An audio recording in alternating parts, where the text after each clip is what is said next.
তো চলো next part শুরু করা যাক। কি বলছে দেখো, I have a headache sir, Swami said. কেন বললো? কারণ you are half an hour late, Samuel said. Samuel বললো যে তুমি আধ ঘন্টা দেরি করে এসেছো, তার জন্যই বললো যে I have a headache sir, Swami said. Swami বললো স্যার আমার মাথা যন্ত্রণা করছিলো তাই আমার লেট হয়েছে আসতে। Then why did you come at all? তাহলে তুমি এলে কেন? সেটা স্যামুয়েল স্যার বলছে তাহলে তুমি এলে কেন যদি তোমার মাথা যন্ত্রণা করছে। This was an unexpected question from Samuel. এই যে অপ্রত্যাশিত কোয়েশ্চেনটা, যেটা যে সমি কখনও আশা করতে পারেনি, সেই কোয়েশ্চেনটি কিন্তু স্যামুয়েলের কাছ থেকে পাওয়া গিয়েছিল। This was an unexpected question, মানে অপ্রত্যাশিত কোয়েশ্চেন ছিল ফ্রম স্যামুয়েল, যেটা স্যামুয়েলের কাছ থেকে এক্সপেক্ট করা যায় না। স্বামী বলল, my father said I should not miss school sir. আমার বাবা বলল যে আমার স্কুল ছুটি করা উচিত নয়, তাই আমি কিন্তু স্কুলে এসেছি। Samuel looked impressed. স্যামুয়েল সেটা দেখে কিন্তু খুব ইমপ্রেস হলো, বা খুব তার ভালো লাগলো এই কথাটি শুনেই। Your father is quite right. তোমার বাবা ঠিক বলেছে। We want more parents like him. আমরা তার মতোই কিন্তু বাবা মা চাই, তার মতো আরও বাবা মা চাই। ও ইউ পোর ম্যান, স্বামী থট। স্বামী চিন্তা করলো, মনে মনে সে চিন্তা করছে যে ও ইউ পোর ম্যান, আরে হতভাগা মানুষ, you don't know what my father has done to you. আপনি জানেন না আমার বাবা আপনার জন্য কি করেছে। মানে একটা চিঠি লিখেছে, চিঠিতে ভাবছে কত কিছু লিখে দিচ্ছে, তার জন্যই বলছে যে আপনি জানেন না আমার বাবা কত কিছু করেছে আপনার জন্য। All right, go to your seat. সব ঠিক আছে, তুমি এবার বসে যাও। স্বামী স্যাট ডাউন ফিলিং স্যাড। স্বামী বসে পড়লো এবং কী হলো, ফিলিং স্যাড, তার খুব দুঃখ হলো। He had never met anyone as good as Samuel. সে স্যামুয়েলের মতো আর কিন্তু কখনো কোনো মানুষ দেখেননি, তার সাথে বা দেখা হয়নি তার মতো মানুষের সাথে। The teacher was inspecting the home lessons. তারপরে টিচার কী করছে, সবার যে হোম লেসন্স সেগুলো দেখছে।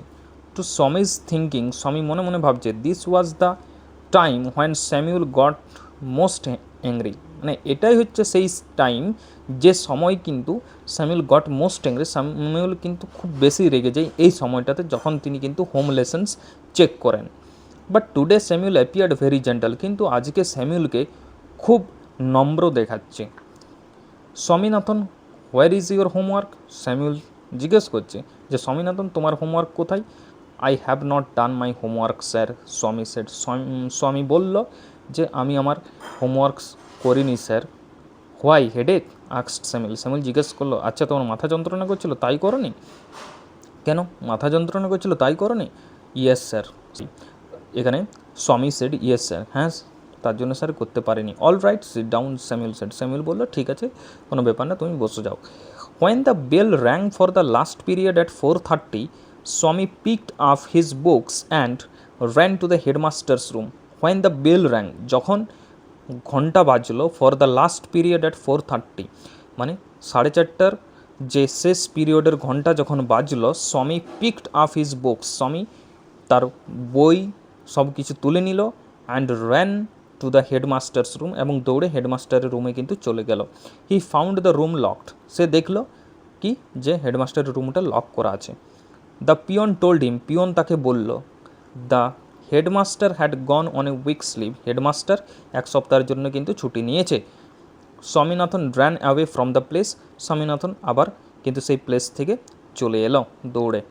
As soon as he entered home with the letter, সে তাড়াতাড়ি কী করলো, তার বাড়িতে প্রবেশ করলো। উইথ দ্য লেটার, লেটারটি সাথে নিয়ে। ফাদার সেড, তার বাবা বলল, I knew you would not deliver it.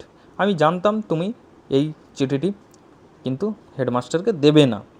But the headmaster is on leave, Swami said. Swami বলল, কিন্তু বাবা হেডমাস্টার কিন্তু ছুটিতে ছিলেন, তার জন্য আমি দিতে পারিনি, নাহলে কিন্তু আমি দিয়ে দিতাম। এই কথাটা স্বামী বলছে। Father snatched the letter away from স্বামী অ্যান্ড টোর it up. Father snatched the letter away from স্বামী, তার বাবা কী করলো, স্বামীর কাছ থেকে লেটারটি ছিনিয়ে নিল। অ্যান্ড টোর ইট আপ, এবং সেটাকে ছিঁড়ে ফেললো। Don't ever come to me for help if Samuel scolds you again. Don't ever come to me, আর আমার কাছে কিন্তু এসো না ফর হেল্প, সাহায্যের জন্য। If Samuel scolds you again, Samuel যদি তোমাকে আবার বকাঝকা করে, আমার কাছে কিন্তু তুমি আর সাহায্যের জন্য আসবে না। You deserve your Samuel, he said, তুমি কিন্তু স্যামুয়েলের মতোই টিচার ডিজার্ভ করো, এটা তার বাবা তাকে বলল। স্ন্যাচড মানে টুক অ্যাওয়ে ফোর্সিবলি, জোর করে ছিনিয়ে নেওয়া, তাকে বলা হচ্ছে স্ন্যাচড। তো এত দূরেই থাক, আমি নেক্সট দিন তোমাদের কম্প্রিহেনশন এক্সারসাইজগুলো করিয়ে দেবো। আর কেমন লাগলো অবশ্যই তোমরা কিন্তু কমেন্ট করে জানাবে। প্রত্যেকটা আমি লাইন এক্সপ্লেন করে দিয়েছি, প্রত্যেকটা লাইনের মানে কিন্তু বলে দিয়েছি, তোমাদের যাতে অসুবিধা না হয়। তো চলো এখানেই থাক, পরে আমি কম্প্রিহেনশন এক্সারসাইজগুলো করে দেবো।